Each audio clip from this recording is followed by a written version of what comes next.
교회는 하나님의 은혜가 머무는 자리입니다. 사람의 생각이 아닌 하나님의 말씀이 기준이 되고 세상의 질서가 아닌 하나님의 나라가 드러나는 공동체입니다. 그러나 때때로 교회 안에서도 하나님의 뜻과는 다른 모습들이 반복되고는 합니다.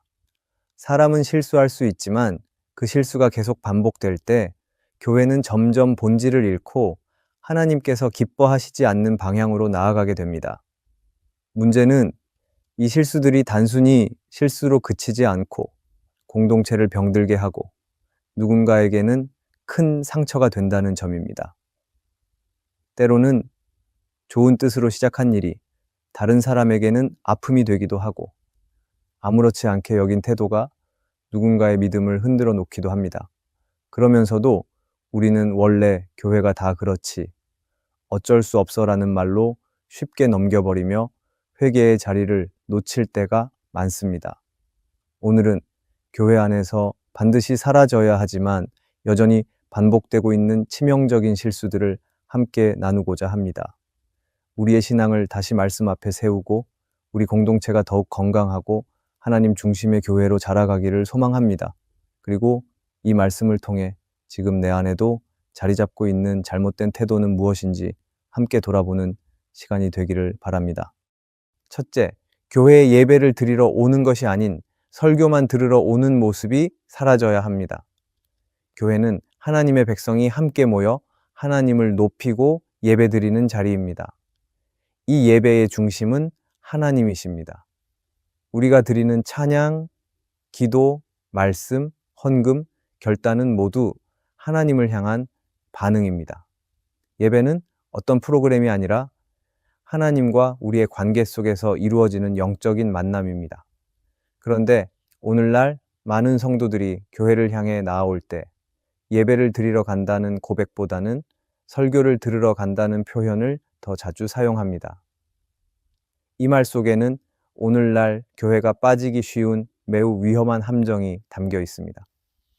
예배가 아니라 설교만을 중심으로 생각하게 될 때 자연스럽게 예배는 듣는 것 중심의 시간이 되어버립니다. 예배는 본래 하나님께 드리는 것인데 설교가 중심이 되면 우리는 더 이상 하나님께 드리는 자리가 아니라 누군가의 말을 평가하는 자리에 앉게 됩니다. 설교를 듣고 감동받았는지, 목사의 말투는 어땠는지, 표현은 좋았는지, 어떤 예화가 인상 깊었는지를 이야기하게 됩니다. 그렇게 되면 예배는 점점 사람을 위한 자리로 바뀌어갑니다. 문제는 이런 흐름이 교회의 문화 속에 너무나 깊게 자리 잡고 있다는 점입니다. 어떤 교회가 좋은 교회인지 묻는 질문에 많은 이들이 말씀이 좋다 하는 이유를 가장 먼저 듭니다. 물론 말씀의 발음과 깊이는 교회를 평가하는 중요한 기준이 될 수 있습니다. 그러나 말씀만 좋고 예배 전체가 살아있지 않다면 그 교회는 사람의 입맛에 맞춰진 간견 중심의 집단이 될 수 있습니다. 말씀이 좋다는 이유로 교회를 옮기고 설교 스타일에 따라 목회자를 선호하며 설교 하나로 예배 전체를 평가하는 모습은 결국 하나님 중심이 아닌 자기 중심의 신앙으로 이어집니다. 예배 안에는 설교뿐 아니라 찬양과 기도, 고백과 침묵, 공동체의 응답이 모두 포함되어 있습니다. 찬양은 우리의 마음을 열고 하나님께 가까이 나아가는 길이며 기도는 우리 삶의 깊은 것을 하나님께 올려드리는 통로입니다. 설교는 하나님께서 주시는 말씀에 대한 응답이고 헌금은 하나님께 드리는 삶의 고백입니다. 어느 하나가 중심이 되고 다른 요소는 덜 중요하다고 여기는 순간 예배는 불균형을 잃고 맙니다. 더 나아가 설교가 중심이 되면 목회자 자신도 점점 회중의 눈치를 보게 됩니다. 오늘은 반응이 좋았는지, 사람들이 감동받았는지, 피드백이 어땠는지에 따라 목회자의 마음이 흔들리게 됩니다. 그러다 보면 설교자는 진리를 외치는 사람이 아니라 사람들의 입맛에 맞는 말을 찾아야 하는 발표자가 되기 쉽습니다. 성도는 말씀을 따라 살아가는 제자가 아니라 콘텐츠 소비자가 되어 갑니다. 결국 말씀은 능력을 잃고 교회는 본질에서 멀어지게 됩니다. 존 파이퍼 목사는 하나님을 기뻐하라에서 이렇게 말합니다. 설교의 본질은 듣는 사람을 감동시키는 것이 아니라 하나님을 가장 영화롭게 하는 것입니다. 진짜 설교는 예배를 일으키고 마음을 하나님께로 향하게 합니다. 이 말은 설교가 예배의 중심이 아니라 예배를 향한 길이 되어야 함을 강조하는 말입니다. 설교는 하나님께 나아가는 길을 열어주는 도구이지 예배의 주인공이 될 수 없습니다. 그래서 교회는 예배의 본질을 회복해야 합니다. 설교를 중심에 두고 예배를 평가하는 흐름이 아니라 예배 전체가 하나님의 임재 안에서 살아 움직이는 시간이 되어야 합니다. 우리는 설교를 듣기 위해 교회에 오는 것이 아니라 하나님을 예배하기 위해 교회에 와야 합니다.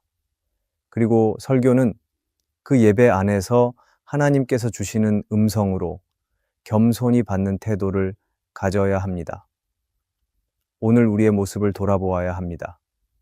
예배에 참여하면서 찬양은 흘려보내고 기도는 건너뛰고 헌금 시간은 마음이 없는 형식으로 지나가고 오직 설교가 끝난 뒤 오늘 말씀 괜찮았어 라고 말하고 있다면 그 예배는 과연 누구를 위한 시간이었을까요? 하나님은 찢어진 마음을 찾으십니다. 중심이 무너진 예배가 아니라 마음을 다해드리는 예배를 기뻐하십니다.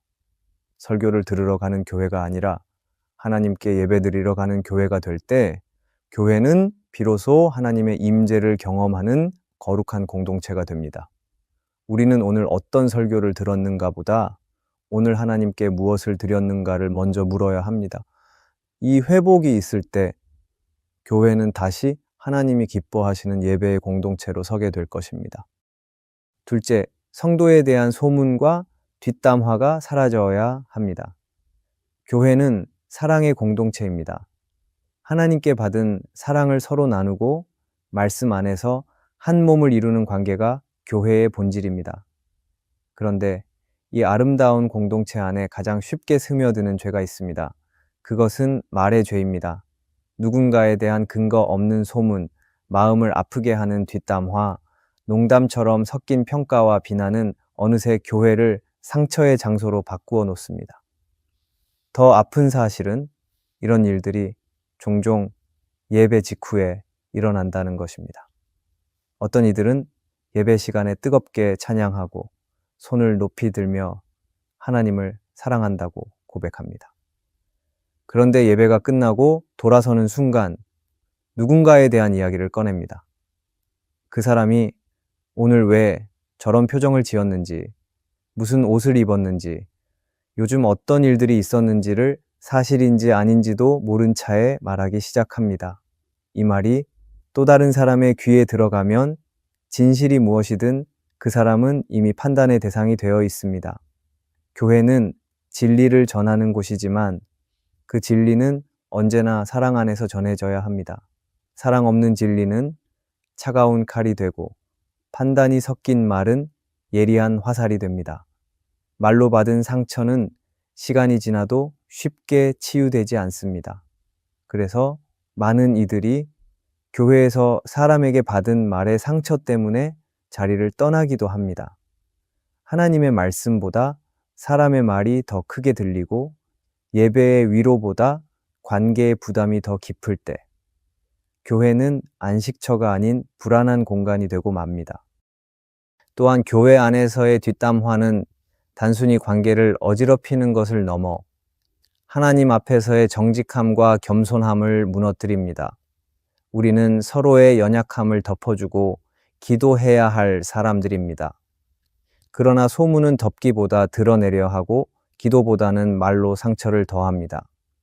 누군가의 실수를 듣게 되었을 때 그 사람을 위해 눈물로 기도하는 사람이 아니라 다른 사람에게 그 소식을 전하려는 사람이 된다면 그 마음 속에는 이미 사랑이 아니라 판단이 자리 잡고 있는 것입니다. 예수님께서는 마태복음에서 형제의 눈 속에 있는 티를 보기 전에 내 눈 속의 들보를 먼저 보라고 하셨습니다. 이 말씀은 단순한 윤리적 권면이 아니라 우리가 서로를 바라보는 눈이 먼저 회개되어야 한다는 말씀입니다. 다른 사람의 잘못은 쉽게 보이지만 내 안의 교만과 판단은 보지 못하는 우리의 모습을 돌이키라는 것입니다. 말로 다른 일을 판단하고 정죄하는 순간 우리는 하나님 앞에서의 겸손을 잃어버립니다. 교회는 연약한 사람들이 함께 모여 은혜를 나누는 곳입니다. 완벽한 사람이 아닌 은혜가 필요한 사람들이 함께 걷는 길입니다. 그래서 서로의 약점을 감추는 것이 아니라 서로의 약점 위에 사랑을 덮는 공동체가 되어야 합니다. 말이 많을수록 교회는 시끄러워지고 기도가 많을수록 교회는 건강해집니다. 말은 가볍게 나왔지만 그 말이 사람의 마음에 무겁게 남는다는 사실을 잊지 말아야 합니다. 우리는 오늘 예배 후에 어떤 말을 나누고 있는지를 돌아보아야 합니다. 누군가의 이름을 꺼낼 때 그 사람을 위해 기도하며 말하고 있는지 아니면 나도 모르게 판단하고 있는지 살펴보아야 합니다. 교회 안에서의 대화는 사랑을 세우는 도구가 되어야 합니다. 서로의 연약함을 감싸주고 격려하며 함께 걸어가도록 붙들어주는 말이 되어야 합니다. 하나님은 마음의 중심을 보시는 분이십니다. 우리가 예배에서 아무리 거룩한 노래를 부르더라도 예배가 끝난 뒤 서로를 향한 말 속에서 사랑이 없고 판단이 가득하다면 그 예배는 온전한 향기가 되지 못할 것입니다. 그래서 교회 안에서는 무엇보다 말의 거룩함이 회복되어야 합니다. 성경은 말하기를 더디하라고 합니다. 급하게 말하는 것이 아니라 조용히 기다리고 깊이 듣고 기도로 반응하는 사람이 되어야 합니다. 오늘 우리 안에서 소문과 뒷담화가 사라지고 서로를 살리는 말, 하나님을 드러내는 말, 은혜를 흘려보내는 말이 회복되기를 바랍니다. 그렇게 될 때 교회는 다시 신뢰와 사랑이 자라는 공동체가 될 것입니다. 셋째, 겉모습 중심으로 신앙을 평가하는 모습이 사라져야 합니다. 교회는 사람의 중심을 보시는 하나님을 따라 살아가는 공동체입니다. 하나님은 언제나 그 사람의 외적인 조건보다 마음의 중심을 먼저 보셨습니다. 그러나 현실 속 교회 안에서는 종종 겉으로 드러나는 모습으로 신앙을 판단하는 일이 반복되고는 합니다. 눈에 보이는 봉사와 헌신, 참여도와 열정만으로 누군가의 믿음을 평가하게 될 때 교회는 하나님의 시선이 아니라 사람의 기준으로 공동체를 세우는 오류에 빠지게 됩니다. 교회에서 열심히 봉사하는 사람, 예배 시간마다 자리를 지키는 사람, 모임에 빠지지 않는 사람은 종종 믿음이 좋은 사람으로 여겨집니다. 반대로 몸이 아파서 자주 빠지거나 개인적인 사정으로 봉사를 감당하지 못하거나 조용히 신앙생활을 이어가는 사람은 어느새 신앙이 약한 사람이라는 인상을 갖게 됩니다.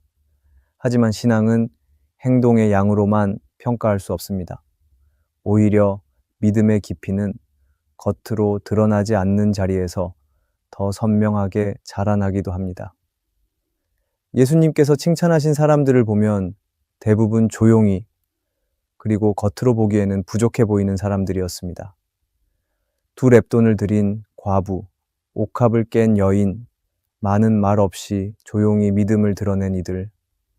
그들의 헌신은 많지 않아 보였지만 그 중심은 하나님을 향해 온전히 열려 있었습니다. 반면 사람들에게 인정받던 바리새인들의 삶은 외적으로는 완벽해 보였지만 예수님께서는 그들의 위선과 교만을 책망하셨습니다. 겉모습 중심의 평가가 위험한 이유는 신앙을 비교하게 만들기 때문입니다. 누군가는 기도회에 매번 나오지 못하는 자신을 보며 죄책감을 갖고 또 누군가는 일주일에 몇 번 교회에 나오지 않는 성도를 향해 실망을 품습니다. 그러다 보면 신앙은 경쟁이 되고 비교가 됩니다. 내가 얼마나 헌신했는지, 얼마나 많이 섬겼는지가 신앙의 크기처럼 여겨지게 됩니다. 이것은 결국 율법적인 태도로 이어지고 공동체 안에는 비교와 위축, 숨김이 자리 잡게 됩니다. 신앙은 겉모습이 아닌 방향입니다. 외적인 열심이 없어 보여도 하나님을 향한 중심이 바로 선 사람이 있고, 반대로 많은 활동을 하고 있어도 내면에는 하나님보다 사람의 인정을 더 구하는 이도 있습니다. 그래서 우리는 겉모습이 아니라 그 사람의 중심이 어디를 향하고 있는지를 바라보아야 합니다. 하지만 중심은 사람의 눈에 보이지 않기에 우리는 판단을 멈추고 사랑으로 대해야 합니다. 어떤 이들은 몸이 아파서 또 마음의 여유가 없어서 교회 활동에 적극적으로 참여하지 못합니다. 가정과 직장, 자녀의 문제로 인해 교회 안에서의 역할을 감당하지 못하고 조용히 신앙을 지켜가는 경우도 있습니다. 그렇다고 해서 그들의 믿음이 작다고 말할 수 없습니다. 오히려 삶의 무게 속에서도 주님을 붙들고 있는 그 모습이야말로 깊은 신앙의 표현일 수 있습니다. 하나님은 우리에게 외적인 헌신도 원하시지만 그보다 더 중요하게 여기시는 것은 중심의 정직함과 진실함입니다. 하나님 앞에서 눈에 보이는 모습으로 자랑하지 않고 겸손히 주님만 바라보며 걸어가는 삶, 그것이 하나님께서 기뻐하시는 믿음의 길입니다. 교회 안에서는 그런 믿음을 서로 격려하고 세워주는 분위기가 필요합니다. 오늘 우리의 시선은 어디를 향하고 있는지 돌아보아야 합니다. 누군가의 신앙을 보고 판단하고 있지는 않은지, 나도 모르게 외적인 것만 보고 속사람을 평가하고 있지는 않은지 점검해야 합니다. 우리가 다른 이들을 향해 품어야 할 시선은 하나님께서 우리를 바라보시는 자비롭고 오래 참으시는 시선입니다. 그 시선이 교회 안에 흘러갈 때 겉모습 중심의 평가가 사라지고 서로의 내면을 향한 신뢰와 기도가 자라게 될 것입니다. 교회는 경쟁하는 곳이 아니라 함께 걸어가는 공동체입니다. 신앙의 속도는 다를 수 있지만 그 방향이 하나님을 향하고 있다면 우리는 모두 함께 가는 사람들입니다. 오늘도 외적인 헌신보다 내면의 중심이 하나님께 향해 있기를, 그리고 그 중심을 서로 격려하고 지켜주는 따뜻한 공동체가 되기를 바랍니다. 그렇게 될 때 교회는 비로소 사람의 시선이 아니라 하나님의 시선으로 세워지는 공동체가 될 것입니다. 넷째, 재정을 권력으로 생각하는 모습이 사라져야 합니다. 교회는 세상과 다른 질서로 움직이는 공동체입니다. 세상은 힘 있는 자, 돈 많은 자, 지식 있는 자가 높은 곳에 있는 구조를 따르지만 교회는 오직 하나님 앞에서 모두가 동등한 존재입니다. 그러나 안타깝게도 교회 안에서도 여전히 세상의 질서가 깊이 새우며들어 있는 모습을 보게 됩니다. 그중 하나가 재정을 권력처럼 여기는 모습입니다. 재정은 분명 교회 공동체를 유지하고 복음을 위한 사역을 위해 꼭 필요한 수단이지만 그것이 사람을 판단하고 평가하는 기준이 되어서는 안 됩니다. 교회 안에는 다양한 배경과 형편을 가진 이들이 함께 모여 있습니다. 어떤 이는 경제적으로 풍족할 수 있고 또 어떤 이는 어려운 형편 속에 신앙을 지키며 살아갑니다. 그러나 하나님께서 보시는 것은 그 사람이 얼마나 많이 드렸느냐가 아니라 어떤 마음으로 드렸느냐입니다. 헌금의 액수가 중심이 아니라 그 안에 담긴 중심과 믿음이 중요합니다. 하지만 교회가 사람을 대할 때 헌금의 크기나 재정적인 영향력을 기준으로 삼게 되면 교회는 점점 하나님의 질서에서 멀어지고 세상의 구조를 따라가게 됩니다. 가끔은 누군가가 중요한 결정을 앞두고 그분은 우리 교회 재정을 많이 도와주는 분이니까 라는 말이 흘러나오기도 합니다. 또 어떤 이들은 헌금도 안 하는 사람이 무슨 말을 하느냐며 어떤 사람의 의견을 묵살합니다. 이런 태도는 교회를 거룩한 공동체가 아니라 돈에 의해 좌우되는 조직처럼 만들어버립니다.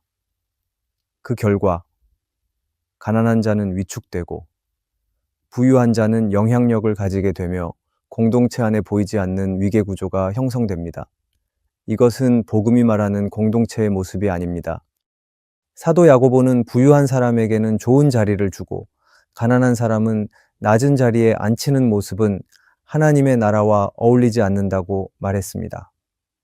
교회는 누구든지 있는 모습 그대로 환영받고 동등하게 존중받아야 하는 곳입니다. 예수님께서 성전에서 과부의 2 렙돈을 칭찬하신 것은 단순한 액수 때문이 아니라 그녀의 헌신과 중심을 보셨기 때문입니다. 하나님은 지금도 그렇게 중심을 보십니다. 특히 교회 안에서는 임직을 하거나 직분자를 세울 때 헌금이라는 조건이 기준이 되어서는 안 됩니다. 헌금은 헌신의 한 표현이 될 수는 있지만 직분을 맡기기 위한 조건은 아닙니다. 하나님은 충성된 자를 찾으십니다. 재정적으로 넉넉한 사람보다 말씀에 순종하며 기도로 교회를 세워가는 사람을 통해 하나님의 일을 이루십니다. 하지만 현실 속에서는 때때로 돈이 없어서 장로가 되지 못했다. 후보 중에 누가 더 많이 헌금했는지를 보고 결정한다는 이야기도 들려옵니다. 이는 교회를 세우는 방식이 복음의 방식과 멀어진 모습입니다. 존 파이퍼는 그의 책 하나님을 기뻐하라에서 이렇게 말했습니다. 하나님께 드리는 헌금은 단순한 금전적 기여가 아니라 하나님을 최고의 보물로 여기는 마음의 고백이 되어야 합니다. 이 말처럼 재정은 믿음의 도구이지 신앙의 무기가 되어서는 안 됩니다. 헌금은 하나님 앞에서 나의 중심을 드리는 시간이며 공동체를 세우는 사랑의 행위여야 합니다. 그것이 권력처럼 사용될 때 교회는 사랑과 평등의 자리에서 멀어지고 누군가에게는 상처의 자리가 됩니다. 그럴 때 교회는 하나님의 질서를 회복해야 합니다. 돈이 많아야 영향력이 생기는 구조가 아니라 믿음이 깊을수록 섬김의 자리에 서는 구조가 되어야 합니다. 하나님의 시선은 사람의 외형보다 중심을 보십니다. 그리고 그 중심이 하나님을 향해 있는 이들을 통해 교회를 세워가십니다. 우리 공동체 안에 혹시라도 재정을 힘으로 사용하는 모습이 있다면 그것은 반드시 멈추어야 합니다. 재정이 교회의 방향을 결정하는 수단이 되어서는 안 되며 누군가가 물질 때문에 마음이 상하고 소외감을 느끼는 일이 있어서는 안 됩니다. 교회는 모든 이가 자유롭게 사랑하고 기꺼이 헌신하며 존중받는 자리여야 합니다. 그 안에 참된 하나님의 나라가 드러나기 때문입니다. 오늘 우리도 돌아보아야 합니다. 나는 혹시 누군가의 형편을 외면하고 있지는 않은지, 누가 얼마나 헌금했는지에 따라 다르게 대하고 있지는 않은지, 헌금이라는 이름으로 판단하고 있지는 않은지 말입니다. 하나님은 지금도 각자의 형편과 중심을 보십니다. 그리고 마음을 다해 드리는 이들의 예배를 기쁘게 받으십니다. 우리의 교회가 세상의 논리보다 하나님의 사랑과 공의로 세워지기를 바랍니다.